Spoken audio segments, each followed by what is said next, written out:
Namasabhaye. At the outset, I would like to congratulate our beloved Sanskrit department for completing 60 years. This is indeed a milestone, and I'm sure in the coming years, our department is going to expand more and is going to offer newer courses and newer horizons of Sanskrit studies to the world. Now, let me start my presentation. Let me share PPT.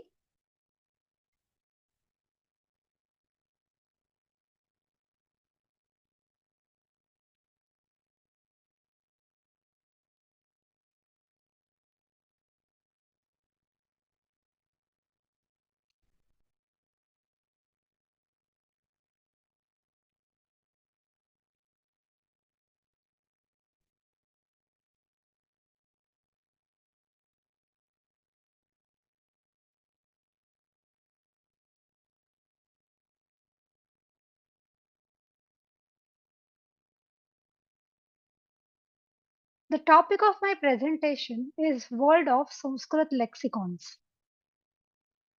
Let me begin this presentation by reciting this beautiful shlok composed by poet Dandin. Idam andhatamah kritsnan jayeta bhuvanatrayam yadi shabdabhayam jyotihi asamsaran nadipyate. These three worlds would be entirely dark and blind had not the light called word, that is Shabda, lit them up from the beginning. This shloka is a tribute to glorious Shabda Tattva, the principle which brings everything that is in the darkness of ignorance to the light of knowledge. This very principle of Shabda is the beginning of every human endeavor.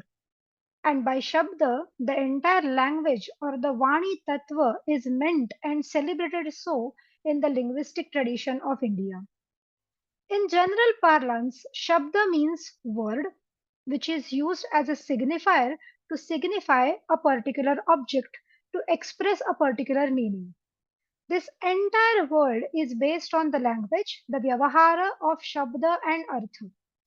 Without Shabda, no object or no meaning can be expressed. Thus, Shabda occupies very important position in the endeavor of gaining knowledge. It is the very point of beginning in any and every inquiry, in any and every analysis. The first step that we take in analyzing any particular thing or any particular topic is to gather the keywords related to that particular topic. The point of investigation or study begins at the word level and deciphering the very mukhyartha of that word. Thus, Shabda is the prime terminus in the journey of understanding things around us.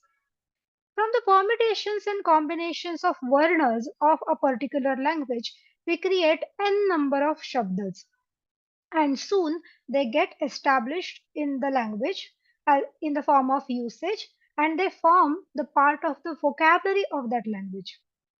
In deciding the richness of any language, we always concentrate on the volume and the diversity of the vocabulary existing in that particular language.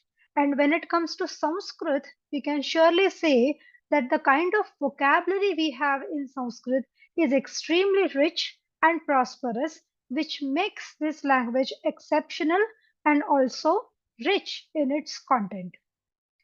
The vocabulary in Sanskrit, as we see now, has been preserved and it got enriched in the course of time in the form of lexical literature or the Kosha literature that we have currently in Sanskrit. The Indian knowledge system has produced a vast corpus of koshas in Sanskrit, which are diverse in their content, unique in their structure, and experimental in the treatment of the vocabulary. These lexicons possess several topics for research in the IKS as well as they prove to be important tools to venture into different research domains in the various disciplines of IKS. In today's lecture, we review this lexical literature present in Sanskrit since the Vedic times till the early modern period of 19th century CE. Along with these ancient lexicons, we also have some of the modern dictionaries in Sanskrit, which also contribute as important resources in order to understand the basic meanings of the words in Sanskrit. However, in this presentation, we will be focusing on the contributions of those lexicons of Sanskrit which were composed during the ancient and the medieval periods, like after Vedas, and which can be termed as the classical lexicons. First, let us see the etymology of the word kosha. Kosha literally means something which holds the stuff, a box, store, or treasury. It is derived from the root kusha samshleshane, which means to embrace, to surround, to get together. So kosha is something which embraces, stores the stuff, or it can be considered as a treasury. So the very word we can see is found to be extended to dictionaries and lexicons also, because they are the storehouse of the words from time immemorial. The word dictionary is derived from Latin word dictio or dictio and medieval Latin form dictionarius or dictionarius, which means a collection of words.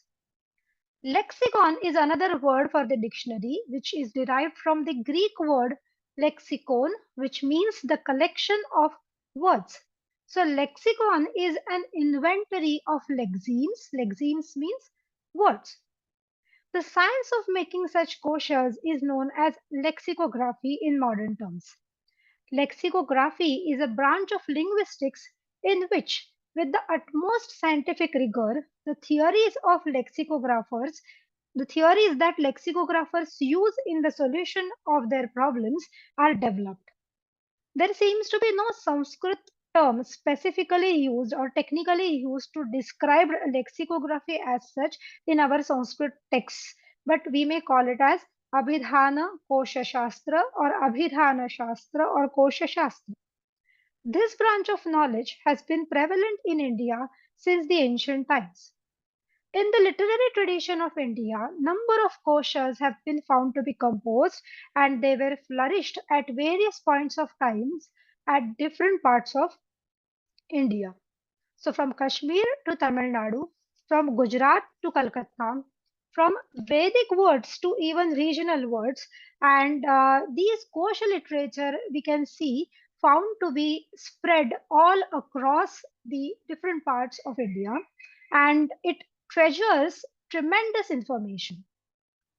So we can say that these are some of the salient features of the lexical literature that we have today. We see the diversity in the thematic distribution of words preserved in this social literature. We can also see the systematic representation of various branches of knowledge, the comprehensive treatment of synonymous and homonymous aspects of words. Then various structural models of recording words are also found in this kosha literature. And the most important thing is that these koshas have contributed in terms of unfailing maintenance of diachronic history of word sets in the entire literary world. Let us quickly go through some of the important lexical literature that we have today. The most famous among all the koshas is Amarakosha, composed by Amarasimha. However, the antiquity of kosha dates back around 5th to 3rd century BCE, and this lexical literature is stretched over 2 millennia. Many scholars have noted the different numbers of lexicons. For example, Dr. R.G. Bhandarkar notes more than 80 lexicons, while V.S. Apte records 228. Hargovind Shastri records 101 and M.M. Patkar enlists more than 80 lexicons. The ancient most surviving kosha in Sanskrit literary tradition is Nighantu, while the Koshavatamsa can be considered as the latest available work of 19th century CE. However, it is difficult to tell exactly when and where the tradition of lexicography began in the Sanskrit literature, because before Nighantu, we don't have other kinds of Nighantu which were said to be existed before the Nighantu that we currently have. The Vedic Sarvanukramani's are perhaps one of the earliest attempts made in this direction. We see these koshas did not come into existence before passing through a chain of stages like Dhatu Pathas, Unadi Sutras, Gana Pathas, and Linganushasanas. These indexes are indeed, or they can be considered as the prototypes for the creation of these koshas. Many lexicographers mention Vyakarana and Linganushasana as reference works. In the earlier period, the koshas were found to be referred as Namalinganushasana. Another name of Amarakosha is Namalinganushasana. Now let us quickly go through some of the important lexical works that we have in Sanskrit.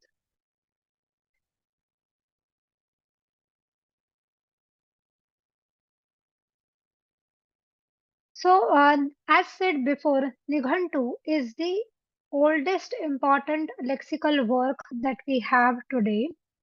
Nighantu is a list of Vedic words, and Lakshman Sarup quotes that the compilation of Nighantu is the earliest known attempt in Sanskrit lexicography, which can be considered as the beginning of lexicographical literature in Sanskrit.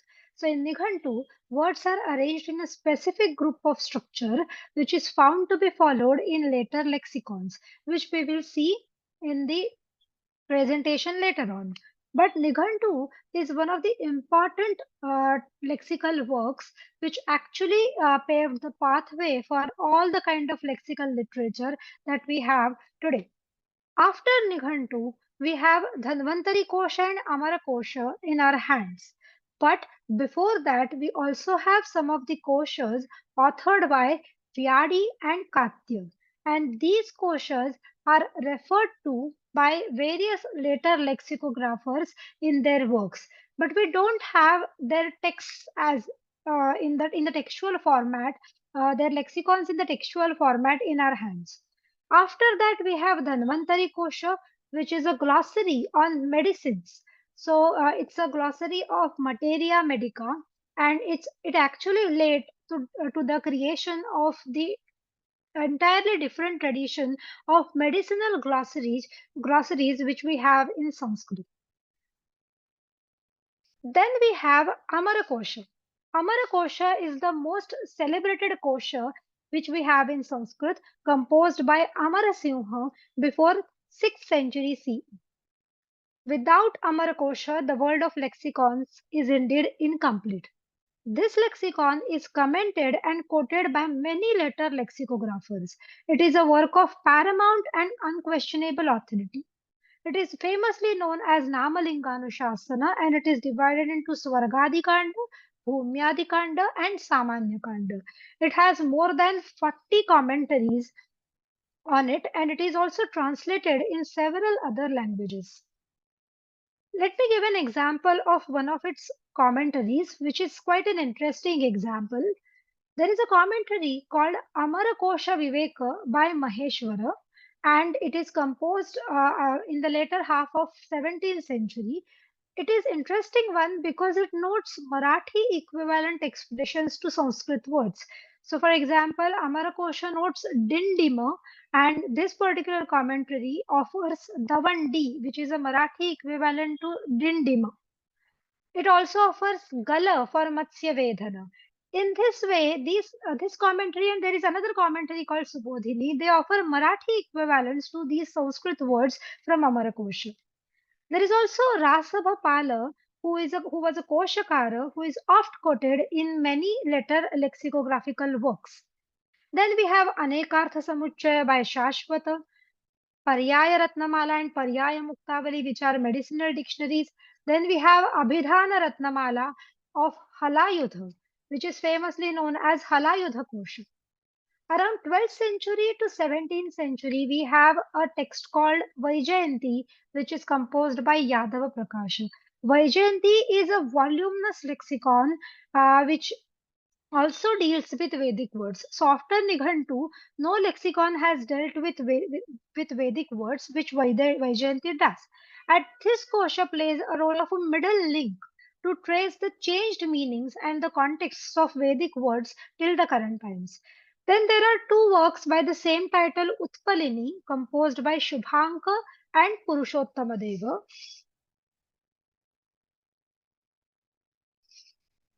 Then there are two words by the same title, Utpalini, which are composed by Shubhanka and Purushottamadeva. Then there is Vishwaprakasha, Namamala, Anekartha Kosha or Nanartha Sangraha, Mankha Kosha or Anekartha Kosha. Then there is a lexical work known as Abhidhana Chintamani composed by Hemachandra. Without Hemachandra, again the world of lexicon is incomplete because Hemachandra was a remarkable figure in the literary tradition of Sanskrit also. He was a Jain monk of 12th century and he composed many Sanskrit works such as Shabdanushasana, Dvyashraya Kavya, Trishashti Shalaka Purushcharita, Chandonushasana, Kavyanushasana, then four lexical works such as Abhidhana Chintamani with his own commentary on it, then Anekartha Sangraha, Nighantu Shesha and Deshi Namamala. Then we have Nanartha Kosha or it is also known as Medini, then Dharani Kosha of Dharanidhara. There are Kalpatru Kosha and Kosha Kalpatru which are also important and we can say that they are the biggest and the extensive lexicons that we have in Sanskrit because they contain around 4,000 to 5,000 verses in them. Then, as I said, after Dharmantari Kosha, we see a good tradition of medicinal glossaries being cultivated in the Sanskrit lexical literature. Names of some of these medicinal glossaries are Nighantushesha, Shabdachandrika, Hridayadipika, Dravya Shatashloki, Madana Vinoda Nighantu. Then there is botanical glossary which is composed by Sureshwara. It's called Shabda Pradipa. From 16th century to 19th century CE, along with monolingual dictionaries, we also see bilingual dictionaries. So Sanskrit to Sanskrit we find, and then we also find Farsi to Sanskrit. So Parasi Prakasha and Raja Vyavahara Kosha are some of the examples of that. The tradition of composing lexicons continued up to very late period and even in 19th century CE. The Koshavatamsa is probably one of last such attempts. Now let us go through the nature of these lexicons.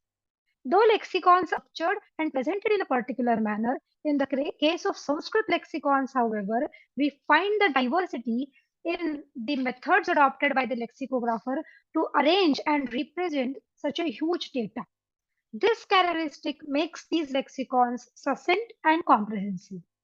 All lexicons are arranged in metrical forms, which facilitate the memorization of these words, and the only exceptions are Nighantu and Varnadeshana. Anushtup is the commonly used meter, and along with that, we also have Shardul Vikridita, Vasanta Tilaka, Upendra Vajra, Indra Vajra, and others. Vishwalojana is such a lexicon which is composed in metrical as well as prose format. On the basis of the style of classification or representation of data, these lexicons can be categorized into three main categories. Ekartha, which are synonymous, Nanartha, that is homonymous, and Mishra, that is mixed lexicons. Purely Ekartha lexicons, such as Abhidhana Chintamani of Hemachandra, are less in number. Also, Nanartha lexicons, such as Anekartha Sangraha by Hemachandra, are also few in number. The mixed lexicons, however, such as Amarkosha, Vaijayanti, etc., found their prominence in the lexical literature in Sanskrit. While enumerating the synonyms and homonyms, we find particular style in the lexicons. They are found to be modeled on the method of classification as followed in the Nighantu. So Nighantu is divided into three important parts. One is Naighantuka Kanda, which enumerates synonymous words with subject-wise classification. So thematic classification is there in Naighantuka Kanda. In Naigama Kanda, all the homonymous words are collected together. Then in Daivatakanda, the names of deities are enlisted. These sections where the homonymous and synonymous and also the other types of words are enlisted are mainly divided into adhyaya, kanda, varga, prakarana, paricheda, muktaka, guchha, skandha. Particularly speaking, words having same meaning or import, that means ekartha or paryaya words, are actually classified subject wise and theme wise, which are mainly divided into sections by name, Adhyaya, Kanda, Varga, etc. For example, in Vaijayanti, five Kandas are there: Swarga, Antariksha, Bhumi, Patala, and Samanya.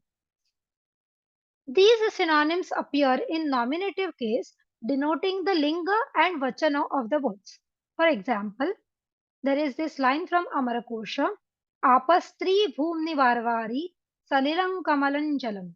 So, in this particular line, the word apaha should be understood in the feminine gender and in Nitya Bahuvachana, while other synonymous words such as salila, kamala, jala, var, vari, etc.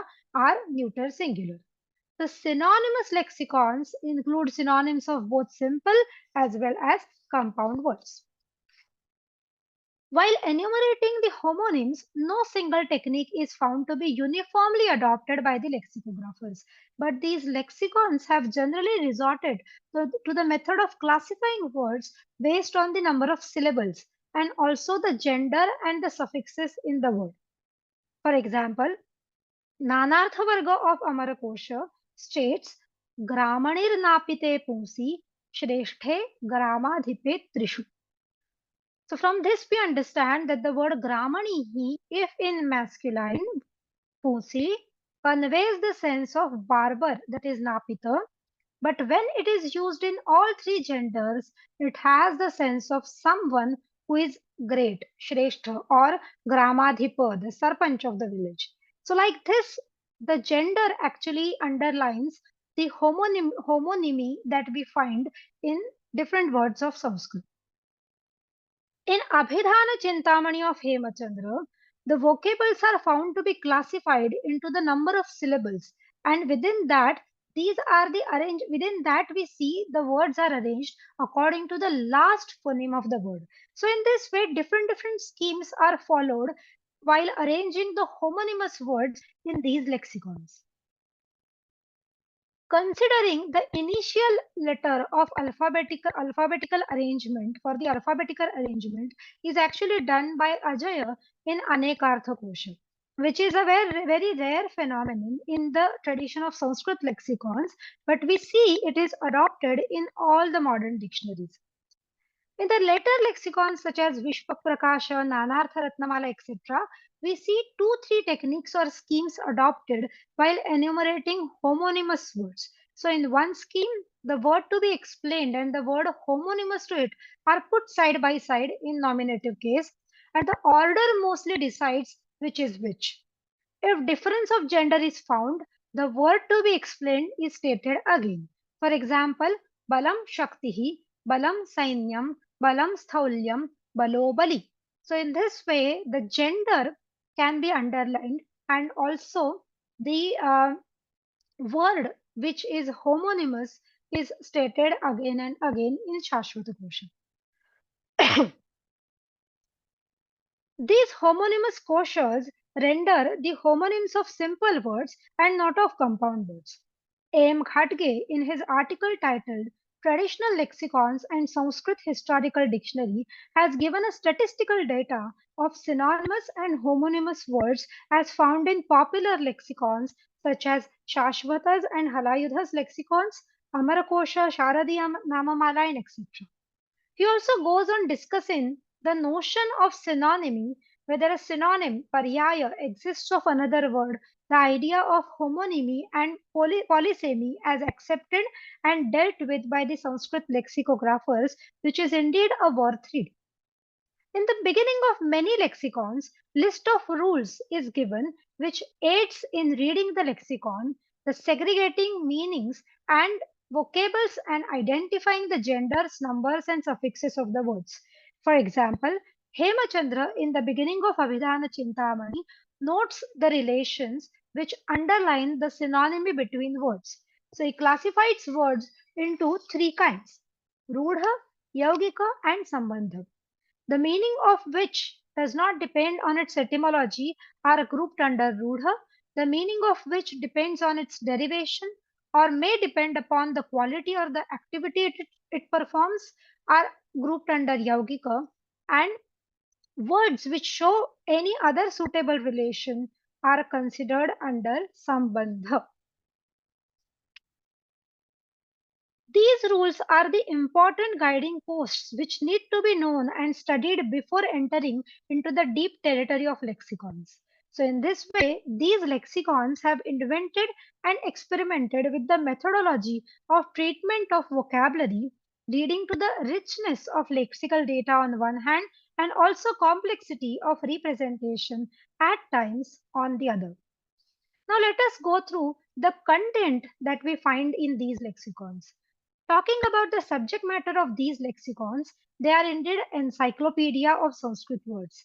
Beginning with Nighantu, which is a general Vedic lexicon which enumerates many Vedic words and verbs, but later lexicons cover a number of themes such as vocables related to metaphysical elements such as heaven, hell, natural elements such as earth, water, space, mountain, the concepts such as knowledge, sound, time, the world of animals, plants, medicines, the cities, the chaturvargas in the society, the anatomy of human body, and all other related words. All these lexicons cover almost every word existed in the contemporary literature as well as society, which indeed make them the treasure house for the time immemorial. As mentioned earlier, a tradition of medicinal lexicons is observed to be cultivated in the Sanskrit literature. Dhanvantari Nighantu is the primemost asset in this entire literary tradition. It consists of 7 to 10 chapters under the headings such as Guruchadi Varga, Shatapushpadi Varga, Chandanadi Varga, Kanchanadi Varga, etc. It's a lexicon containing medicinal herbs and plants which also explain their properties. So, for example, Narikelaha. Narikelaha and Nalikerakam are the synonyms of the word Narikela, which it offers. Then it also offers description of Narikela as Narikelo Rasaphalaha, Sutungah Purcha Shekharaha, Talavruksho Drudhaphalo, Langali Dakshinatyakaha. And then it goes on explaining qualities as well. Narikelam Guru Snigdham Pittalam Swadu Shitalam Balamamsapradam Vrishyam Bruhanam Bastishodhanam, which means coconut is juicy, tall-headed tala tree whose fruit is hard, who has bending leaves, which belongs to the southern part. Its characteristics are it is with heavy properties, oily, sweet, cool. It gives the muscle strength, the fertility, the nourishment, and it is also useful in basti, which is one of the panchakarmas in Ayurvedic practice. So, in this way, these medicinal lexicons offer more than just synonymous or homonymous words. Paryaya Ratnamala, Paryaya Muktavali, Nighantu Shesha are the glossaries of medicinal plants and herbs, which also uh, have sections by name Sugandhi Varga, Dhatupa Dhatu Varga, then Kanda Varga, Dhanya Varga, Dugdha Varga, Mausa Varga, and so on. Shabda Chandrika by Chakrapani Datta is a kosha on medicine and dietetics, dealing with vegetables and mineral substances. Hriday Deepika by Vopadeva, who was a prodigy of Hemadri, minister of Yadav king of Devagiri, wrote this medicinal work of approved recipes for the treatment of several acute and chronic diseases. Then Madana Vinoda Nighantu is a glossary on drugs, plants, food, different dishes of flesh of animals, and then their effect on the health as well. Then we have botanical kosha. There is a lexicon called Shabda Pratipa, which is one of the oldest botanical glossaries. It was composed by Sureshwara, who was a court physician to King Bhimapala of Pal dynasty of Bengal. and he has written Shabda Pratipa. He was also an author of Vrukshayurveda, and this particular kosha is actually divided into Swarakanda and Vyanjanakanda. So, names of plants and medicinal herbs beginning with vowels and consonants are divided and enumerated. We also have Vedic koshas. So after Nighantu, the lexicons such as Vaijayanti, Nanartharanava Sankshepa, and Shrauta Kosha Samuchaya enumerate some of the Vedic words as well. Works like Shabdaratnakara contains technical words from various fields ranging from cookery to politics. Then there is a work called Panchatattva Prakashika, which deals with the vocables related to Panchamahabhutas. As said earlier, from 16th century to 19th century, we have some of the bilingual dictionaries in Sanskrit. One of the examples is Parasi Prakasha by Vihari Krishnadasa, which deals with Persian and Sanskrit words.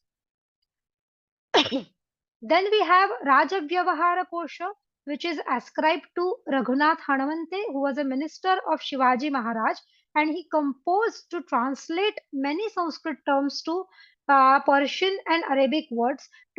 He composed and translated many Persian and Arabic words to Sanskrit terms. Pardon me over there.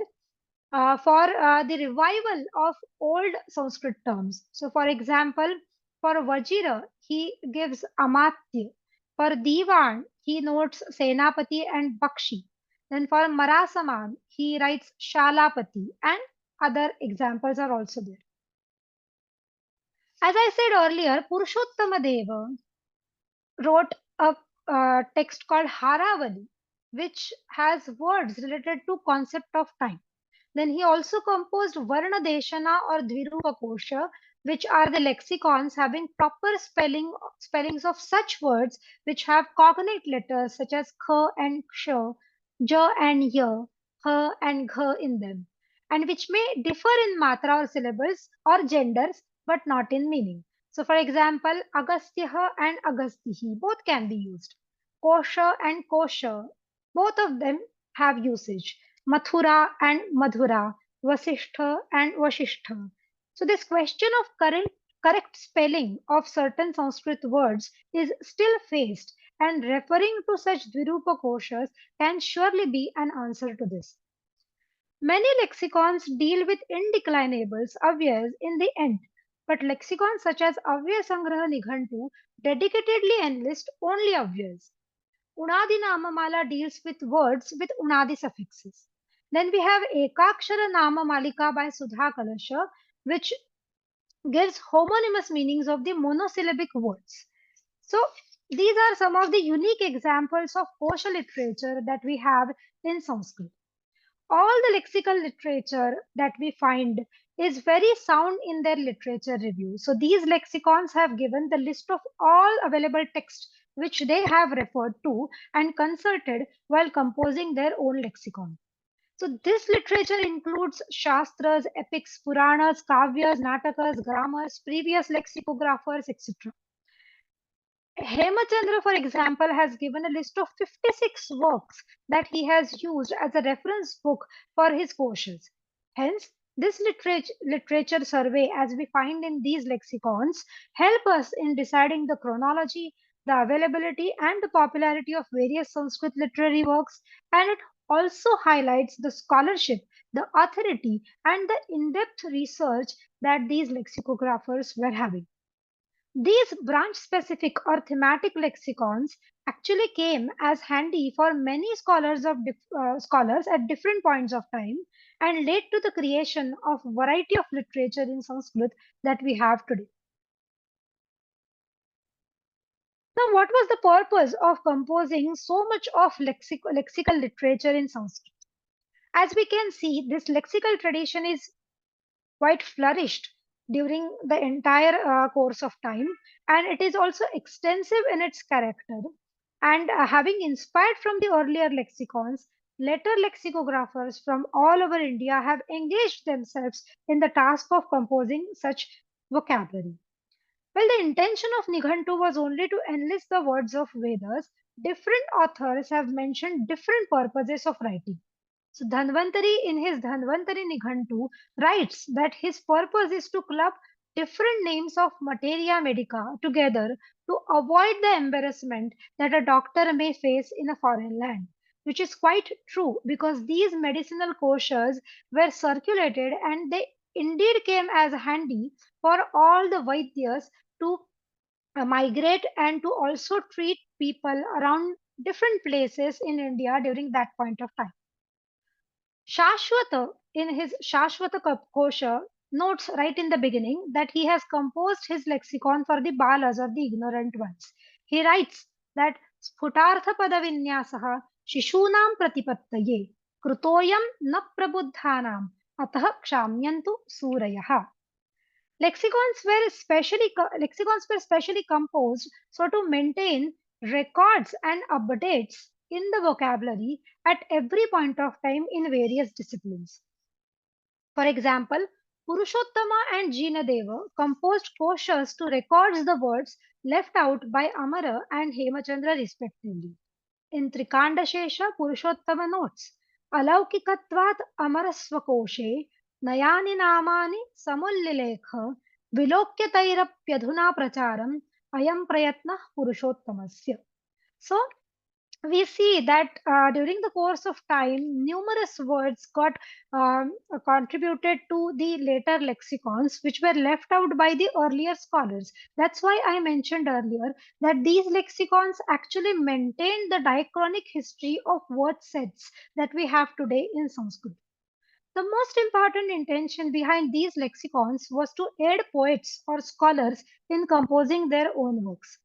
Lexicons help to preserve the data, the updates into them, the semantic, phonetic, morphological changes, the notional differences, and also the continuities of huge amount of words existing in Sanskrit. The Kavya Mimamsa notes that Abhidhana Kosha forms a part of Kavya Vidya. So that's why we see that many later compositions in Sanskrit were specifically composed as Dhatu Kavyas, Kavi Kalpanatas, Kavi Shikshas, etc., in which lexical material is consciously used to write literary works. Now let us come to the contributions of these lexicons. Though these lexicons appear to be rich and old resources of Sanskrit words, we have seen that they share and preserve information more than just words. Every single word conveys more than simple literal meaning. Hence, the huge amount of these Sanskrit words stored in lexicons themselves need to be studied minutely. Kavyalankara Sutra states that Abhidhana koshas help in understanding or deciding the meaning of the word. It's not just referred to see the unique word to be used in a kavya. It rather helps to understand the context in which that particular word is used. So, for example, it quotes that the word nivi is used for a thread which is used to tie the lower garment. But the question is, in what context the word is used? Is it in the context of the lower garment of a man or a woman? Then from the Namamala Pratika, which is a name of another lexicon, we understand that the word Nivi is used only in the context of women and not in the men. So this is how we understand not just the literal meaning, not just Mukhyartha, but also the context in which these words are used in Sanskrit. These lexicons are the sources to unearth the principles of lexicography and also the methods of corpus representation. These lexicons throw light on the life and the nature of the contemporary Indian society through various words and concepts which they note. They deal with diverse disciplines and touch upon varied aspects of contemporary culture, politics, geography, science, history, arts, and philosophy. For example, Shailadhyaya, Puradhyaya, etc. are rich sources of geographical, regional architecture and infrastructural data of contemporary India. Records of many uncommon words and meanings are also found in these lexicons. So, for example, Amarakosha enlists 9 types of horses, while Hemachandra goes on to record 30 types. The commentaries composed on them are also rich sources. Let me give an example here. A commentary by Bhanuji Dikshit Ramashrami on Amara Kosha refers to other koshas such as Vishwaprakasha or Medini, which note some additional meanings not found to be taken by Amara Kosha. So, for example, Yanapatre Shishau Potah is a line from Amarkosha, which states that the word Potah is used in the sense of ship as well as child. Bhanuji Dikshit cites Medinikara, who adds the meaning of house of the word Potah. So we see the line of Medini, Potah Shishau Vahitrecha Gruhasthanecha Vasasi. This is a quotation from Medini, which is quoted by Bhanuji Dikshit under Yanapatre Shishau Potaha from Amarkosha. So it is giving an additional information from the other koshas also, which help us to understand whether newer meanings were also attached to a particular word in the course of time.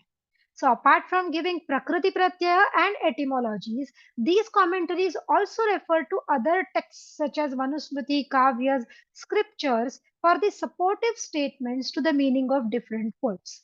So in this way, these lexicons are indeed encyclopedia for various disciplines of knowledge, which make it a separate branch of Indian knowledge system. It has that much of potential. So if we hypothetically speak that after the composition of Amarkosha, if no lexicon would have been created, composed, we would have been at the loss of extensive lexical information and the insights into the semantic changes and the updates which have taken place in the course of time. This is the kind of potential that we see in the lexical literature of Sanskrit. So, with this, we can understand the kind of potential these lexicons have, and they need to be studied as a separate branch of it. They can be studied as a separate branch of Indian knowledge system. And apart from Amarkosha, these other classical lexicons are also rich in their content. With this, I conclude my presentation. I'm grateful to Sanskrit department for giving me this opportunity and presenting whatever I know about the lexical literature in this series of 60 lectures. I feel very fortunate to be part of this department. And again, I congratulate the department for all the future endeavors that it wishes to undertake. Thank you. Dhanyavadaha.